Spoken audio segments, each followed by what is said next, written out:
My name is Gus. I've been searching for the truth my whole life. And then I found this group, and it was like a light bulb went off. For the first time, I heard people talking about what I was going through. Exactly. I realized there's nothing wrong with me. It's this timeline, man. Yeah, that's right. It's screwed up.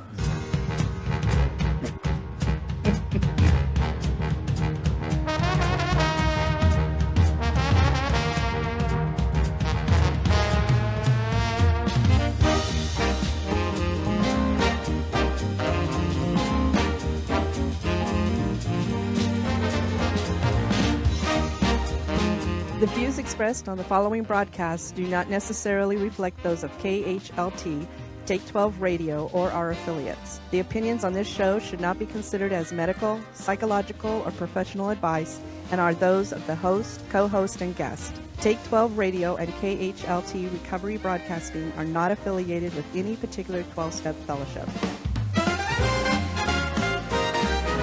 Here we go. The static of life fills your brain. Yeah. And the world seems a little too insane. Just twist that dial, don't hesitate. There's a haven where good vibes await. Tune in and Take 12 for some joy and cheer. It's the sound of hope coming in crystal clear. Recovery talk, the music so grand. A beacon of light, a helping hand. Well, there you are, all you wonderful people. Welcome to another episode of the Take 12 Recovery Radio Show with my incredibly handsome co-host, Mr. Roger McDermott from Huntington Beach, California. Came to believe recovery. Yes, indeed. Of course, we have the Take 12 Recovery Radio Make Believe Orchestra. Coming in crystal clear. That's right. We got a weekly wine, of course, coming your way. And a topic that will be most interesting when God is removed from recovery, specifically from the 12-step process. What's that all about? We're going to be looking at the proactive 12 steps versus the original 12 steps of Alcoholics Anonymous on this episode of the Take 12 Recovery Radio Show. A beacon of light, a helping hand.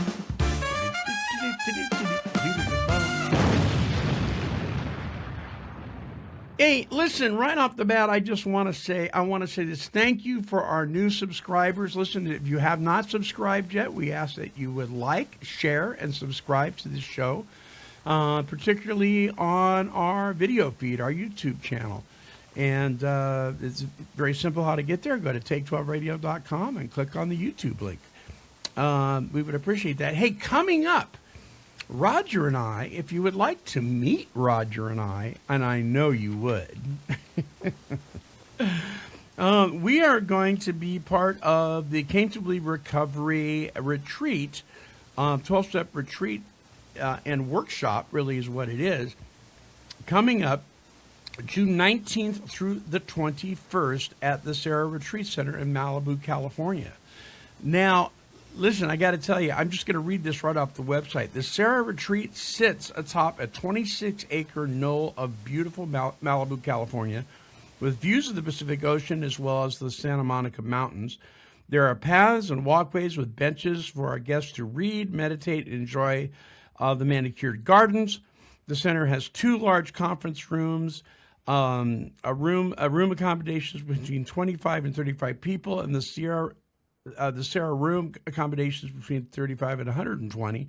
In addition, there are 2 smaller meeting rooms. There are 60 fully furnished bedrooms that can accommodate 120 people. The retreat dining room offers a sparkling sweep of the ocean, less than a mile away. And the chapel, which can seat 120, is especially breathtaking with panoramic views. So Roger's been there several times. This will be the first time for me. But looking at these pictures, who wouldn't want to spend time in this location? Right, Roger? It's a magical site. Everybody should come and enjoy it. It's an amazing weekend. You won't regret it. So come and join Monty and I and the rest of the folks that'll be there and have a really good spiritual experience. Yeah, yeah. And listen, there is a cost for this. And double occupancy is $320. You can do the single occupancy and have your own private room as well. And let me just say, this is not a fee for doing the step work. This is a fee for your room and board, basically. And I got to tell you, in just coming off of a long road trip, $320 for 3 days, and your food's paid for and your room's paid for. That's a deal, right? And the food is good. And Yeah, I'm that's what I've been told. telling It's you, it's amazing. really good. Yeah. Yeah. So that's what it's paying for that, and for your workbook and the literature and all that kind of thing. But as far as the actual step work goes, nobody's charging for that. In fact, many times when we go and take the 12-step workshops that we do take with Came to Believe to private centers, some of us will get a small stipend for doing that. Nobody gets that on the Malibu thing. We all pay our own way to get there. We actually pay the registration fee. We pay just like any of you would pay. Correct. So please don't misunderstand. Nobody's charging you to work the steps. But we're going to do the step. We're going to do the 12 steps in basically 2.5 days. The way these gentlemen did back in the day when the success rate was so high. It's actually 2 days because 2 it starts days. at 4 Yeah. p.m. on Friday and it ends at noon on Sunday. So that's 2 days. Yeah. 2 days, yeah. Yeah. So we'd love to see you there. Simply, if you want to register, simply go to cametoBelieveRecovery.org and click on upcoming events. Yes. And you can do that. All right. Let's see here. What is next? Oh, yeah. Right there. It's time for the Monty Man's Weekly Whine. Complain and whine, you're the Monty Man. And we know how you love to complain. There's always something to whine about, as each week you drive us insane. That's right. That's right, everybody. It's that time again for Monty Man's Weekly Whine. Okie dokie.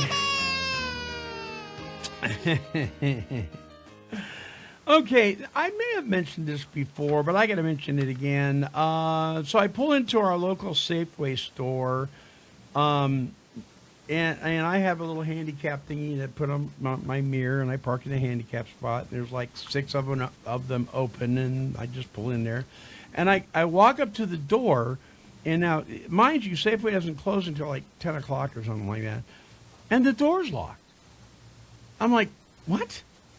And a guy's standing there, and he goes, "Oh yeah, we locked that door at 8 o'clock." I went, "Why?"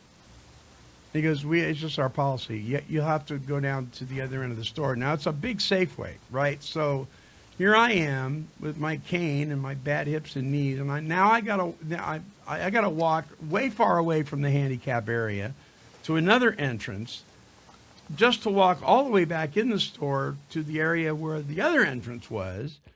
And I'm like, what? Why? Why are they closing the door at 8 o'clock? And why are they doing it right where the handicap thing's at? It's a conspiracy, I tell you. I tell you what. So I'm not happy about that, Safeway. The other thing is, when we were on our little road trip to Oklahoma, the McDonald's in Redding, California, the land of the mystical, Redding, California. When somebody orders sweet tea, and I don't like sweet tea, it's way too sweet. It's just like sugar water to me. But my wife, she grew up in Kansas and Iowa, and sweet tea is a big deal, especially in the Midwest. I didn't know that, but it's a big deal. It's like a staple, right? In fact, if you watch, what is that, Duck Dynasty? Right? The one guy's got sweet tea constantly with him. So Marcia orders sweet tea. And does she get sweet tea? No, not at the Redding McDonald's. So she goes back and she says, this is not sweet tea. Can I have sweet tea? Sure. So they give it to her, and it's still not sweet tea. Just saying. Just saying. And here's the last one, you guys. And I'm sure, Roger, you're going to love this. I am not a sports guy. So if I'm listening or watching a show that I watch on a regular basis or listen to on a regular basis, and you interrupt my show with your basketball, football, baseball game, you preempt my show that I paid for. Sirius XM, I'm listening to Triumph, Dr. Laura Schlesinger, which happens to be one of my best girlfriends. Talk show ladies, right? I'm listening to Dr. Laura, and all of a sudden, Sirius XM goes, the following broadcast will no longer be broadcast to bring you blah, blah, blah, blah, blah, baseball game or whatever. I'm like, what? You got all these sports channels on Sirius XM. Keep them there. Why do you got to interrupt my show that I paid for? Roger, it's not right. It's a conspiracy, Monty. I'm telling you. They don't What like. can I do about this? They're, Absolutely nothing. they're actually in cahoots with Safeway. They are. Yeah. Lock that guy out. Preempt his favorite show. Exactly. And no sweet tea. And no sweet tea. Yeah. Gee whiz. And they wonder why a man quits drinking. Well, many people would say that's what made me drink all those. That's what made me drink, right? Yes. Oh my God! Well, there was. You may have heard this story. There was a little tiny AA meeting in a little tiny hut up in Sweet Home, Oregon. You could fit maybe 20 people in there. You know, very snugly. There was leaving the meeting above the door. There was a broken shoelace, and I asked my sponsor one time. I said, "What is that about?" He goes, "Oh, that's to remind us that we'll go back out and drink over something like that." Broken shoelace. So beware. Which is true. Anyway, so that's it. That's all I got. Which really, to tell you the truth, what it comes down to is what Roger always says. I have no valid complaints. Maybe many things to complain about, but none of them are valid. Not really. That does it for the weekly wine. We'll be right back. I want you to listen to this, and we'll come back with the topic, when God is removed from recovery. Check this out. Accessing this and all of our shows has never been easier. Simply visit our website at take12radio.com and subscribe to any of the podcasting platforms listed there. Take 12 Recovery Radio, the original recovery talk and positive music radio station and podcast. I don't know about you, but there was a period of time in my walk of recovery where I was just emotionally dependent on what I thought other people thought about me, until I met my good friend, Dr. Alan Berger. He is an amazing author, an amazing brother, and he's been walking with people in recovery for 5 decades. Listen, his whole life has been shaped by experiences like you and I have experienced. Loss, struggle, and growth. Yep, Alan's work is grounded in a deep belief that you and I have the capacity to heal. I want you to visit his website. Do it today, please. You can start an amazing journey today. That website's address, emotionalsobriety.info. That's emotionalsobriety.info. Listen, no scripts in front of me right now. I'm just sharing my personal experience with my good friend, Dr. Alan Berger. Please visit his website, emotionalsobriety.info. You can begin your journey of healing today. Anyone knows an ant can't move a rubber tree plant, but he's got high hopes. He's got high hopes. He's got high apple pie in the sky hopes. So anytime you're getting low, instead of letting go, just remember that ant. Oops, there goes another rubber tree plant. Oops, there goes another rubber tree plant. You know, I miss real music. I really do. Um, my kids would just be laughing at me right now, but yeah, good old big bands, Frank Sinatra, Tony Bennett. I never thought I'd say that when I was younger, you know? But I'm like, but then we can go to the other direction too that I really miss. Steve Perry, Jerry Garcia, you know, Peter Townsend. And the list goes on and on. Whatever. That's a weekly wine. Whatever happened to real music? Okay. More importantly, when God is removed from recovery. Now, I'm going to. I got 5 questions for you, and we'll review these as we go. Number 1, can self-will alone produce lasting recovery? We'll talk about that.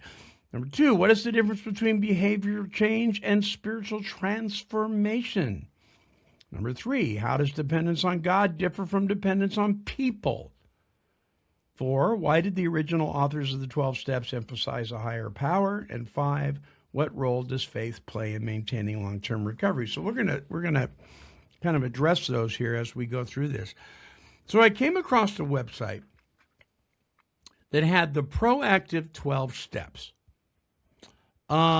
And the purpose of this website was to introduce the reader to an option to apply the principles in the 12 steps without injecting God into it.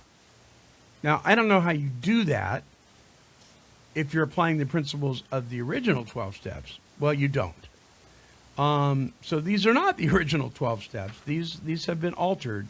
And I thought Roger and I will just, I'll read one of the steps, and then I'll read the proactive 12 steps, and we'll have a discussion about this. So in the 12 steps of Alcoholics Anonymous, and you could say this about Narcotics Anonymous or Celebrate Recovery or Alcoholics Victorious or any of the 12-step programs, there is little change here. Maybe the word alcohol is removed and food is in there, or money, or narcotics, or the word addiction. But step 1 says, we admitted, and it's talking about the founders now when it says we admitted we were powerless over alcohol, that our lives had become unmanageable. The proactive 12 steps, step 1 says, I face reality. I am not able to control what I do, and this has serious consequences. So, Roger, what do you think of that in comparison? Well, so before I got clean and sober, I would probably like that because it takes it takes the truth out of the original step.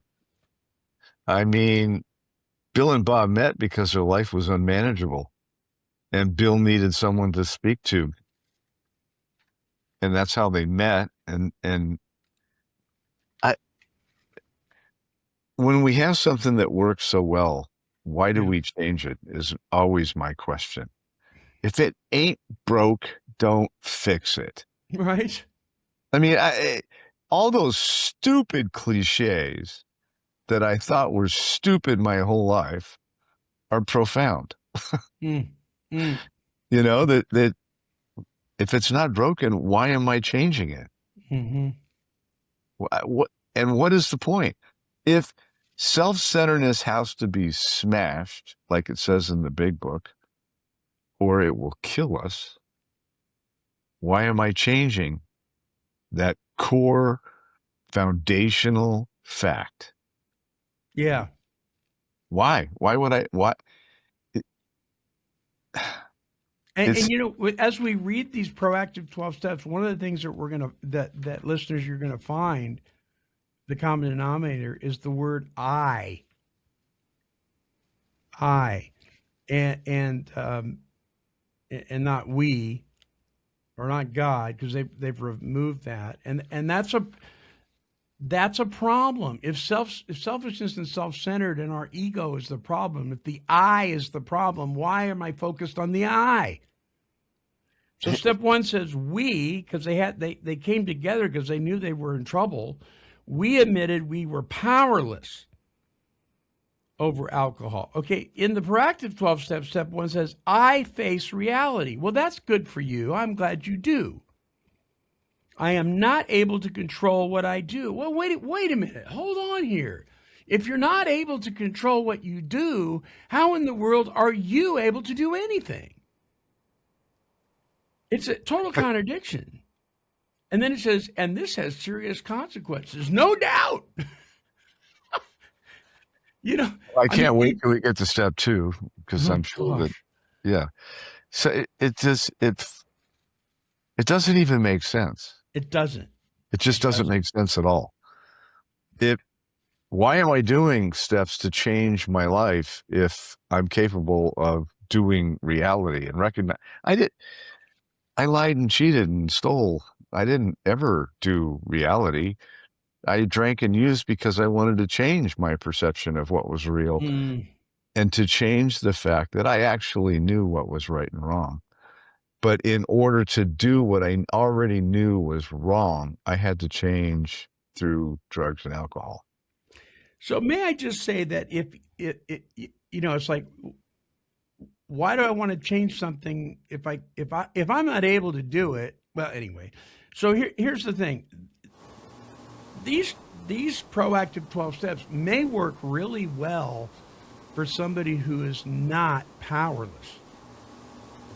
Right? So if somebody's not the real deal, maybe they're just a knucklehead and they got into trouble on New Year's Eve and they went to the drunk tank. And the judge says, you're going AA. Right? So what we're going to be reading here might work for somebody who's just a heavy drinker or likes to party a little bit too much and needs a swift kick in the rear end and, just shape up, but if you're powerless, you're powerless. You're either powerless or you're not, which brings us to step 2. So step 2 in the 12 steps of Alcoholics Anonymous says, came to believe that a power greater than ourselves could restore us to sanity. Step 2 in the proactive 12 steps, I understand that I cannot force change through willpower. I need to disentangle my life patiently. Okay, well, those two statements contradict each other. If you understand that you cannot force change through your own will, then how can you force it patiently or impatiently? You can't. It's just total nonsense. Yeah, completely. It makes no. Let's just move addiction aside from the equation, but it doesn't make any sense. No. So be patient with yourself because you can't do any of this. So just be patient. For what? It's hard for me to even comment on that, to be honest. It doesn't make any sense. But we're living in a world today where so many things, the element of common sense is being muted. It's all about the self-sufficiency, right? It's all about me. And that was what I can only reconcile what I realize and what I've come to believe and what I've come to change. And I was the problem. So how can I change the problem if I don't have a solution? I can be patient my whole life. That doesn't mean I'm going to find the solution. I'm patiently not in solution. Right. Which moves us to step 3 in the 12 steps of Alcoholics Anonymous. Made a decision to turn our will and our lives over to the care of God as we understood him. Step 3 in the proactive 12 steps says, moment by moment, I take a mindful pause to deal with my life calmly and effectively. Well, isn't that special?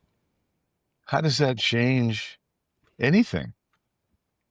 Yeah, moment by moment. So easy does it here. I take a mindful pause. Okay, so what I'm reading here is some new age thought called mindfulness. Now, I'm not total anti-mindfulness. I get changing your thinking. I mean, it's all throughout the big book of AA. We got to change the way we think, right? We need to be mindful. We need to be intentional. I get all that, but I take a mindful pause. So I'm going to focus on just pausing now to deal with my life calmly and effectively. Okay, so now we're really back in step 2. That's all that is. I need to disentangle my life patiently. So we haven't really moved out of step 2 at all with this step. It's just a repeat of step 2. And what they have not identified the problem. What is the problem? Right. So patiently and mindfully doesn't even admit or acknowledge there's a problem. Yes, you cannot fix what you do not acknowledge. And so far, we've gotten to 3 steps and there's no acknowledgement of the issue. None. My sponsor would say to me, Roger, if nothing changes, nothing changes. And he would say, there's no solution in the problem. The solution's in the solution. Well, one has to acknowledge the problem first before one moves into the solution. And those first 3 steps do not acknowledge any problem. I mean, never mind the God part being taken out. Just this part, there's no recognizing what the problem is. Right. That means I can fix myself. Well, if I could fix myself, why am I in this predicament? Yeah. If I'm not the problem, what is? Right. That's crazy, Monty. Step 4 in the 12 steps says, made a searching and fearless moral inventory of ourselves. Now, listen to this. In the proactive 12 steps, it says, I examine my life with honesty. Good. Searching for patterns in how I have been relating to people and situations. Now, on the surface, this sounds pretty good. That's good. That could be considered a commentary on step 4. I examine my life with honesty. Okay, well, a moral inventory means a truthful inventory. So that's good. Searching for patterns in how I have been relating to people and situations. Okay, I guess.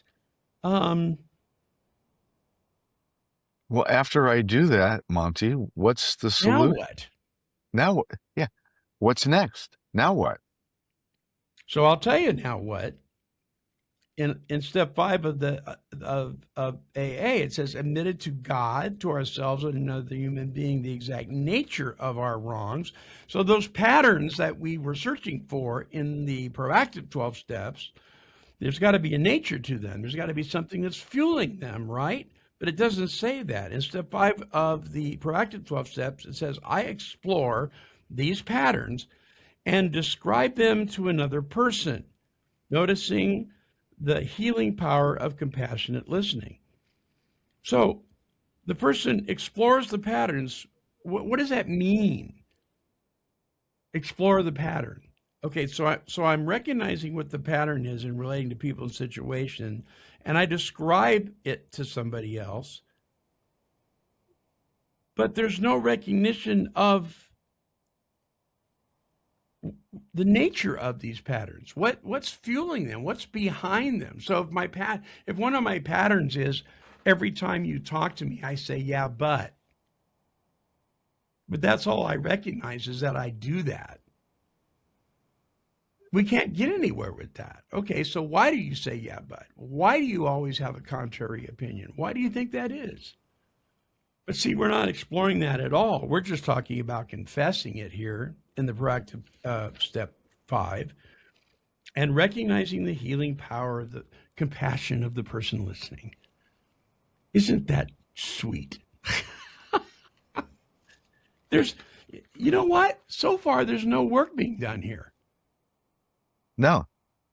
There's no principles being offered. There's no work being done. There's no change of anything that I've recognized, patiently recognized.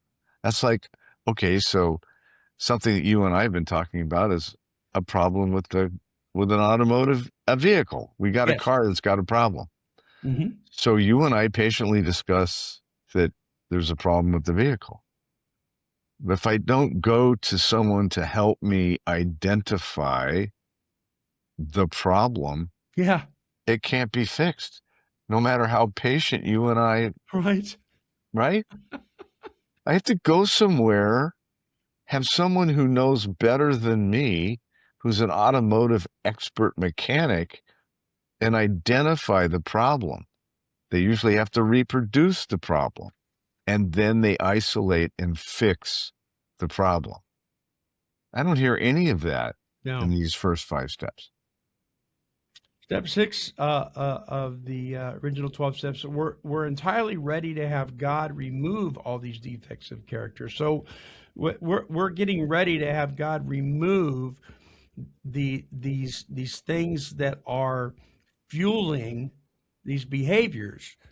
In the proactive 12 steps, it says, I understand how these patterns have been ways of coping with my fears. Again, we haven't done anything more than what we've done already. I understand these patterns have been the ways I cope with my fears. Okay, that's nice. Now what? Now what? Now what's still there? It's just like, okay. So far, 1 through 6, there's nothing happening except for, okay, there seems to be an issue. There's some patterns here, and I'm going to pull somebody aside, and because they have a compassionate listening ear, I'm going to talk to them about it. This is what I do. Go ahead. I'm sorry. What were you going to say? I was just going to say, so many of us, many people go seek therapy to help them unravel whatever the issues are that they're struggling with in life. So if we go to a therapist who we're paying to help us change issues in our life, and the therapist says, here's what we've identified as the issue, and here are the things that I suggest you do to solve the problem. If I don't do anything to solve the problem is never solved. Yeah. But I've been patiently and compassionately identifying some issues, but I'm not willing to do anything to change them. Right. I don't get it. What's the point? What is the point? What is the point? What is the point? In step 7, it says, humbly ask him, meaning God, to remove our shortcomings. So in step 6, we're getting ready for that. In step 7, we're actually asking God to remove them. In step 7 of the proactive 12 steps, it says, I learned to accept the sense of vulnerability that goes with life's pressures and uncertainties. Wow.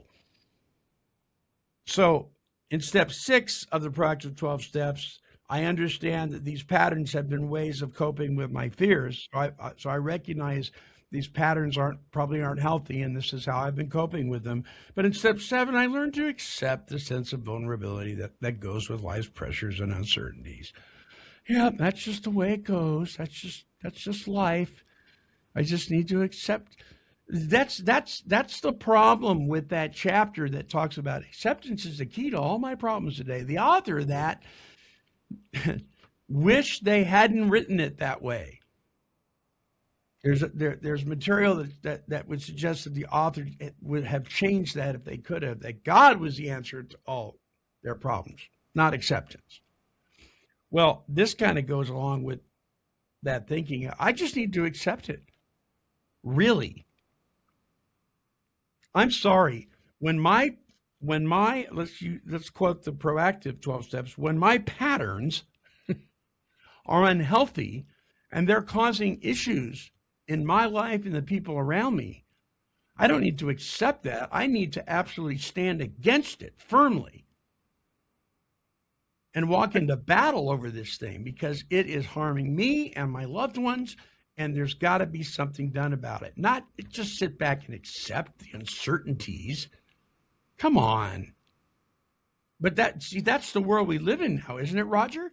Oh, we just accept everybody loves love, and everybody's, whatever they are, and blah, blah, blah, blah, blah. And it doesn't matter how much harm is being done. We just accept. No. Well, it just removes the whole concept of right and wrong and of principles, of laws, it's ridiculous. It's absolute insanity.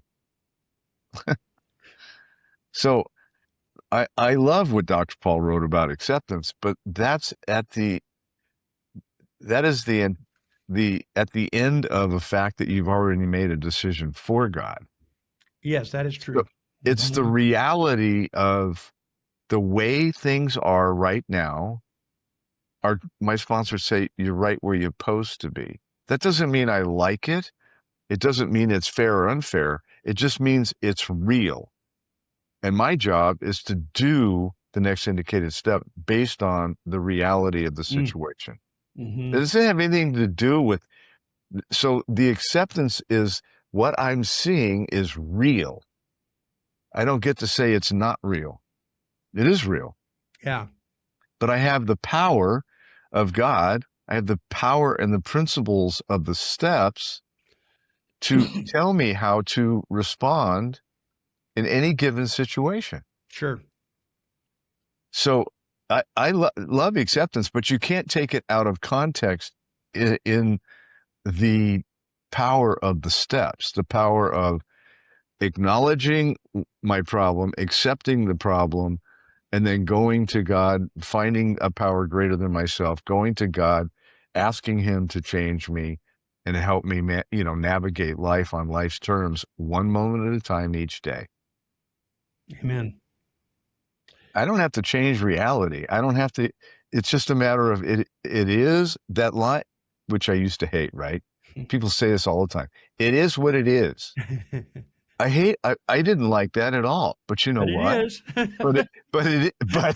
it right? Yeah. It is what it is. Yeah. Why do I have a problem with that? Yeah. Because eventually what happens. I'm patiently waiting because there's no, it is what it is, right? Right. Now there's a lot of, in all the steps we just read, and practicals, that's practical. I shoot myself in the head. So I love what our pastor does at the end of every message. Up on the screen it says, "So what?" It's another way of saying, okay, so now what? Yeah. Yeah. What are we doing with this? Right. We're just going to sit here and go, oh, that was nice. No. So what now? What's next?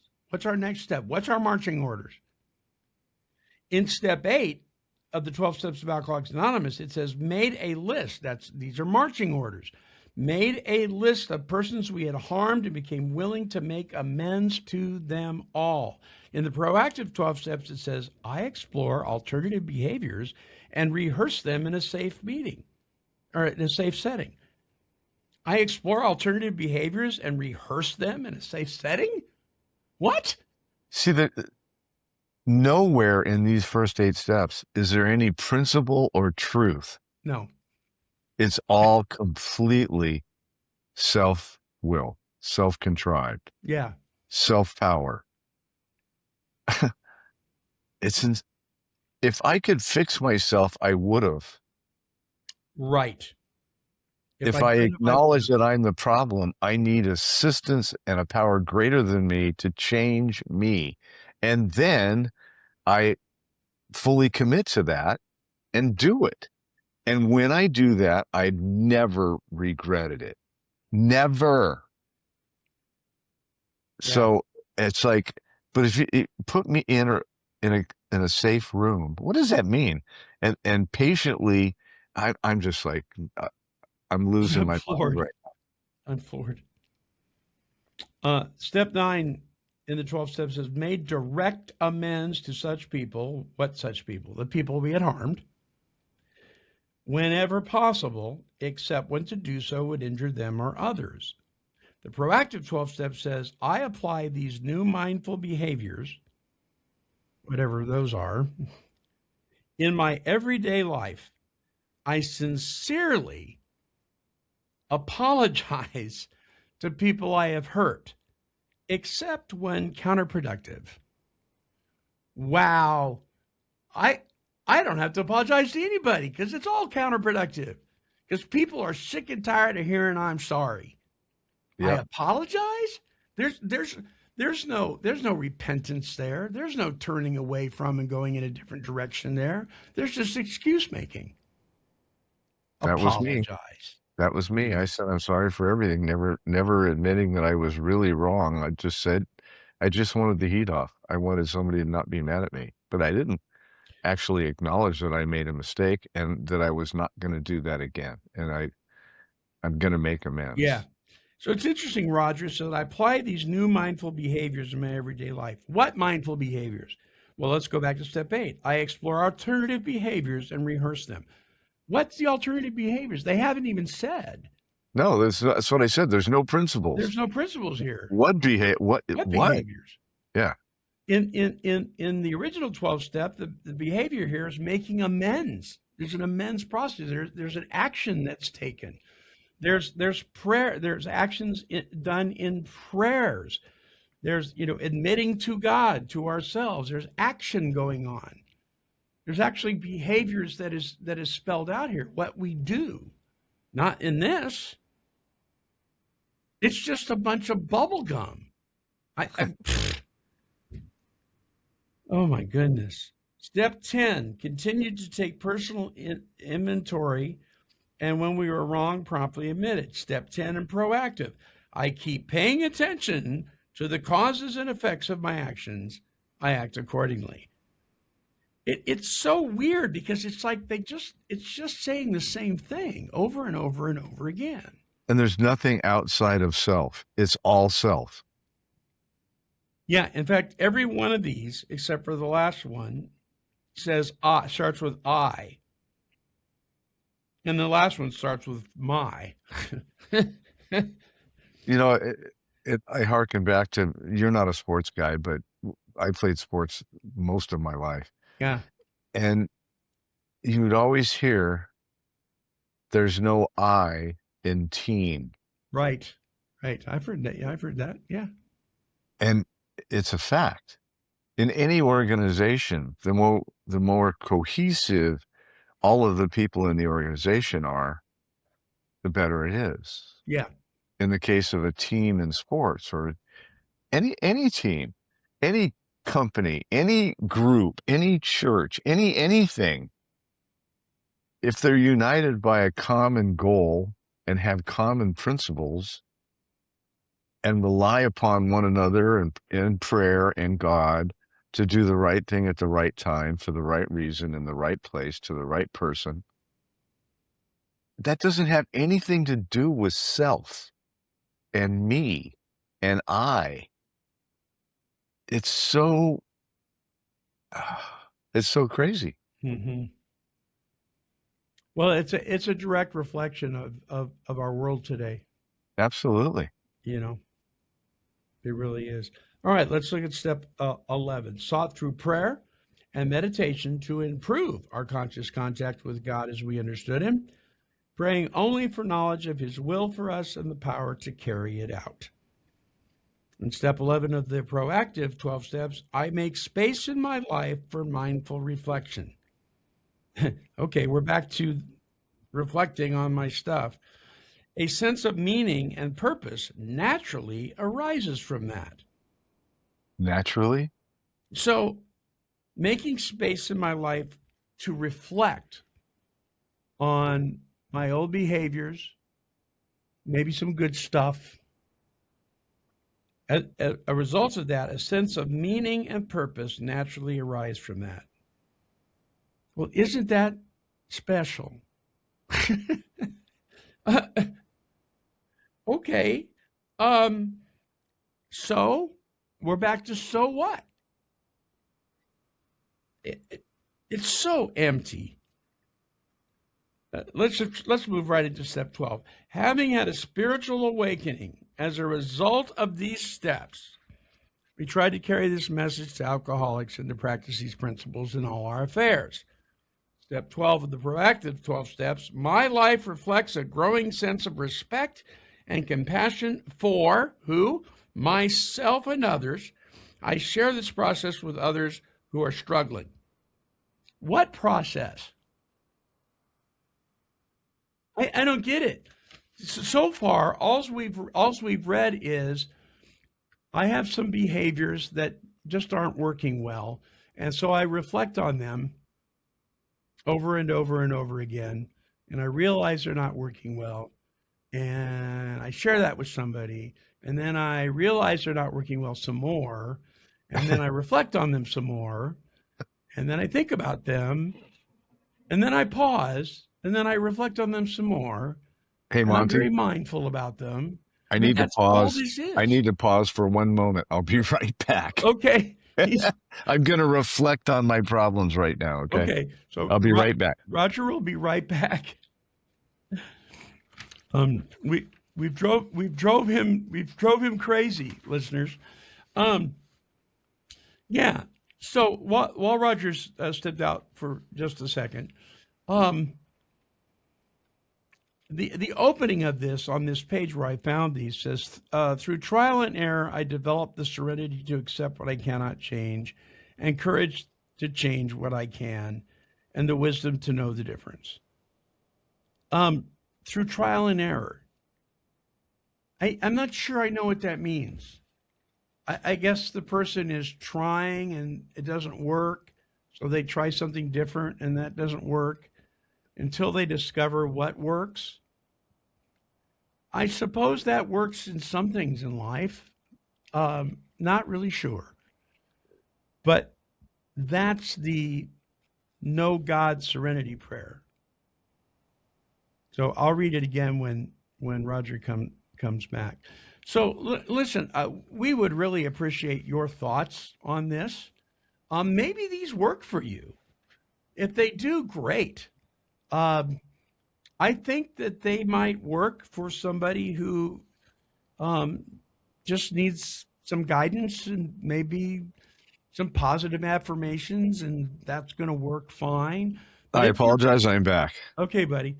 But if we're powerless over whatever it is that we are trying to overcome, then our problem isn't that we want to stop drinking, we want to stop using, we want to stop doing whatever, but that's not our problem. That's not our solution. Our solution isn't stopping the drinking. Our solution isn't stopping shooting up meth. Our solution is that we need a power. If we're powerless, the solution is we need a power. No power, we're still powerless. So I was reading the Serenity Prayer, the proactive 12-step Serenity Prayer, Roger. It says, through trial and error, I developed the serenity to accept what I cannot change, the courage to change what I can, and the wisdom to know the difference. Through trial and error. Where's the power that one needs to do the right thing? Well, here's the thing. In step 1, they say, I face reality. I am not able to control what I do. So isn't that powerlessness? But then nowhere do they welcome a power greater than themselves. Right.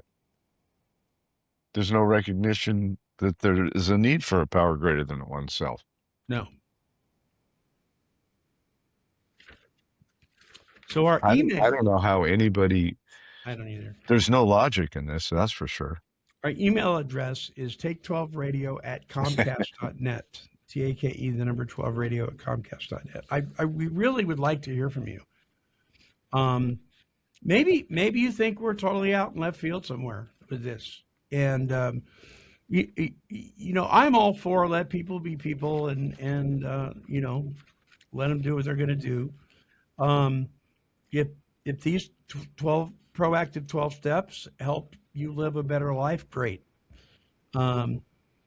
But I would suggest that if you truly are one of these people that have tried to do everything and, tried to put the plug in the jug and 90 meetings in 90 days and blah, blah, blah, blah, blah, and you're tired of drinking bad coffee and relapsing, that you might want to consider actually applying and implementing the principles in the original 12 steps that worked for thousands of people for a very Millions. long time and still do. Just a suggestion. Is AA the only way? I had Melanie Solomon on years ago. She wrote a book called AA, Not the Only Way. And what it really was a book bashing Alcoholics Anonymous. It really wasn't. It didn't offer a whole lot of alternatives except for bashing AA. And then she wrote another one, and I had her on again. And there are other methods. There's smart recovery. There's what do they call it? Harm reduction recovery, where you're taught how to moderate, that kind of thing. I don't know, but for my money, I got to tell you, if I want to be set free from something and I'm powerless to do it, I'm going to need a power. And if you're powerless to do it, 0 + 0 is 0. So you and I aren't going to be able to do it. We're going to need a power greater than ourselves, right, Raj? Absolutely. Yeah. I don't see anything in life, whether it be a team or a company or a family or anything, where there aren't principles involved Sure. and power involved in order to do life on life's terms. So let's quickly go through these 5 talking points. Can self-will alone produce lasting recovery? If self-will's the problem, how can it produce? How can it? If it's the problem, how can it produce lasting recovery? It's an oxymoron. Right. And it's interesting because the question says lasting recovery. So it may produce some good stuff in the beginning, but it's not going to last. It's not going to last. Number 2, what is the difference between behavior change and spiritual transformation? What say you, Roger? Well, if Dr. Silkworth outlined it very clearly in the doctor's opinion, and he stated that we suffer this insidious spiritual malady. Mm-hmm. And unless the spiritual malady is addressed, we don't straighten out mentally, physically, emotionally, or psychologically. So Right. It's a spiritual problem. It's not a physical, psychological, emotional problem. It's a spiritual problem. And So I have a friend. The 12 steps address that. I have a friend who called me yesterday, and he's come back to meetings, and he says, I haven't drank in, I think he said 6 weeks or something like that, or it might have been 6 months even. And he says, man, I'm miserable. And I said, would you prefer to go back to drinking to deal with these issues that you're miserable over? And he goes, well, it'd make me feel better. And he was saying, he was making sense. He goes, but that's not the answer, So I asked him, I said, okay, so you haven't drank. That's great. How's the cannabis consumption? He goes, well, I haven't stopped that. So he's changed his behavior around the drinking, but he hasn't been spiritually transformed, because he's a believer. He's a believer in God. He's a believer in Christ, but he's just not willing to give up the cannabis yet for whatever reason. Right. And so there hasn't been a transformation, a complete transformation in his life. There's been a behavior change. That's it. Well, kind of.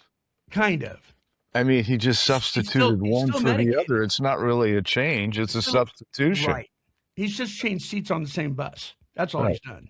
That's right. That's all he's done. Or changing chairs on the Titanic. You're still going down. Right. You're still going down. Number 3, how does dependence on God differ from dependence on people? I don't even have, I mean, yeah.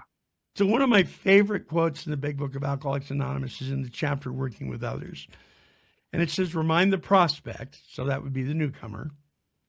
This is right away, by the way. Remind the prospect that his recovery is not dependent upon people, but on his relationship with God.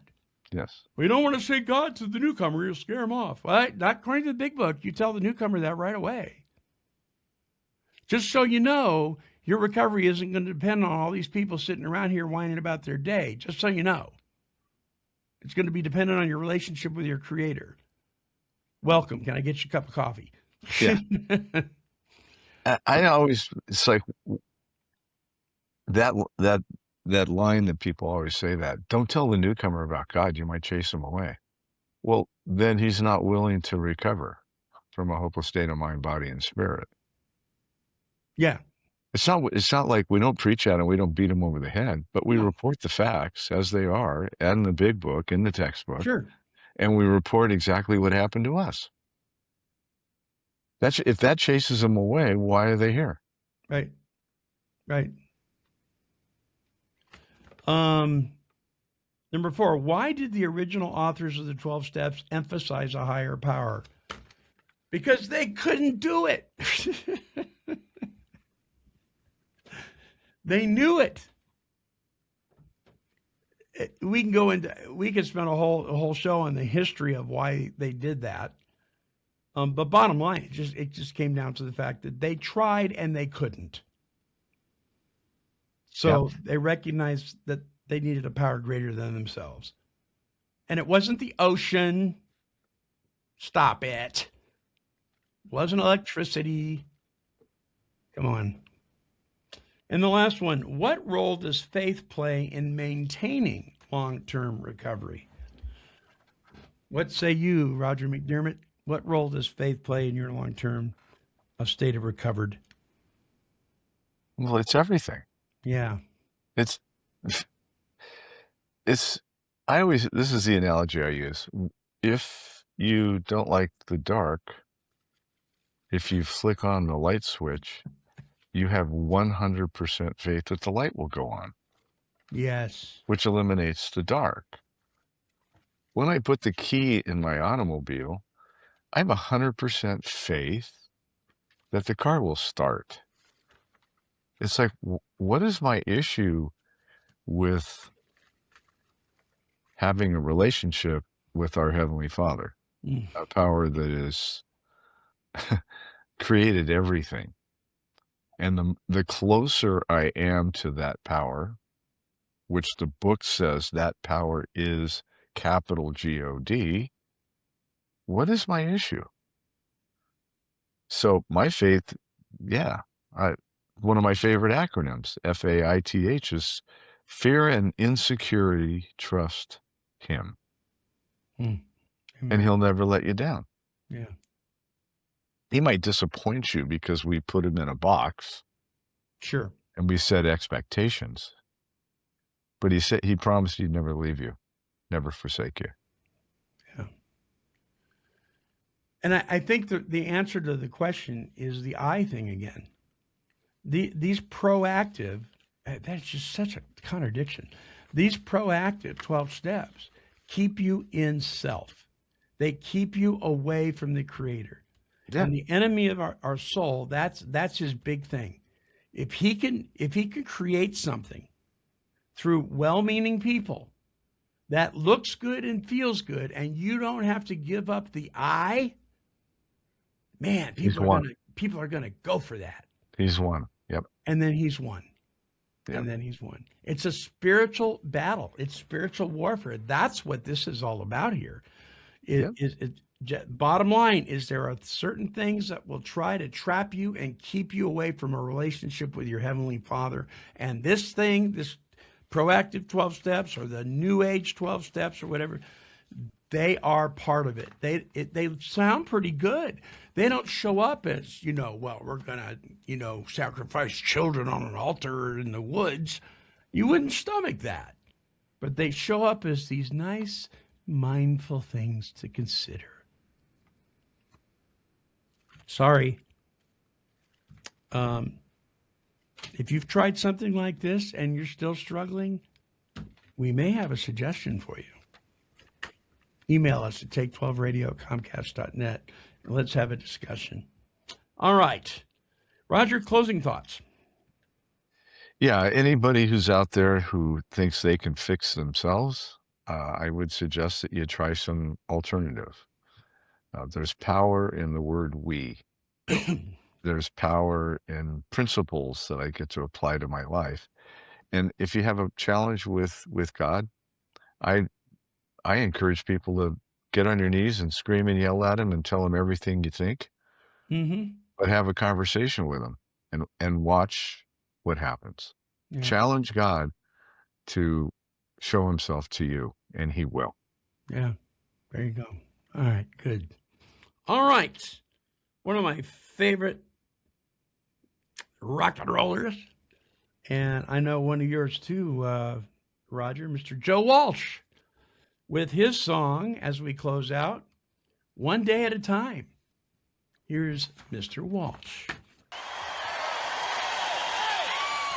Great to be back. Maybe this time I'll remember some of it. Hey, did you ever have something that was your favorite thing to do in the whole world and you had to stop? My favorite thing was drinking alcohol. I only got drunk once for 20 years. And I had to stop.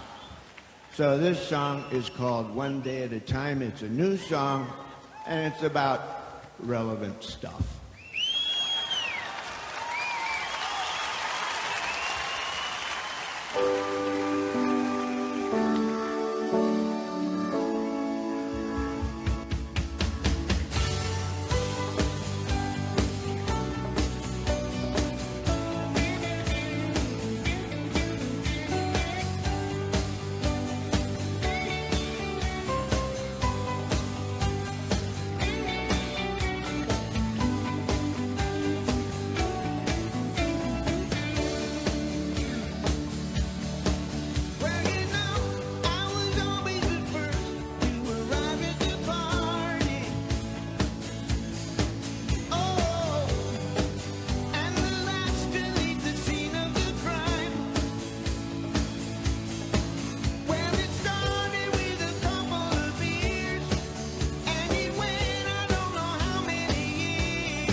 Mr. Joel Walsh.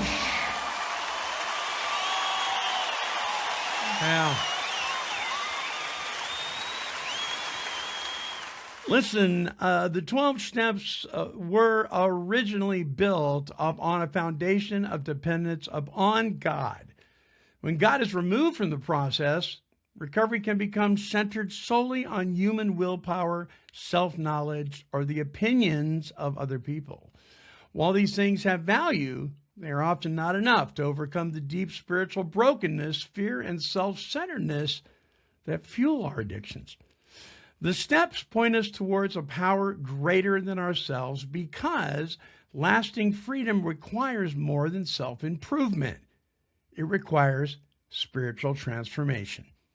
Removing God from the 12 steps can also rob people of the hope that comes from knowing that they are not fighting their battles alone.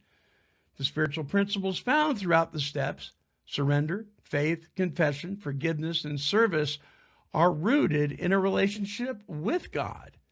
When that relationship is neglected, recovery risks becoming a program of behavior management rather than a journey of spiritual growth. For many, it is God's power, not their own, that removes the obsession and provides the strength to live a new way of life. Until our next broadcast, this is the Monty Man along with Roger McDermott and the rest of the Take 12 Recovery Radio family, and we are wishing God's perfect serenity for you. Don't let the weights of the past keep you down. There's a melody here to turn it around. In each story and song you'll find a friend, a chorus of courage that'll never end. This has been a broadcast of Take 12 Recovery Radio and KHLT Recovery Broadcasting.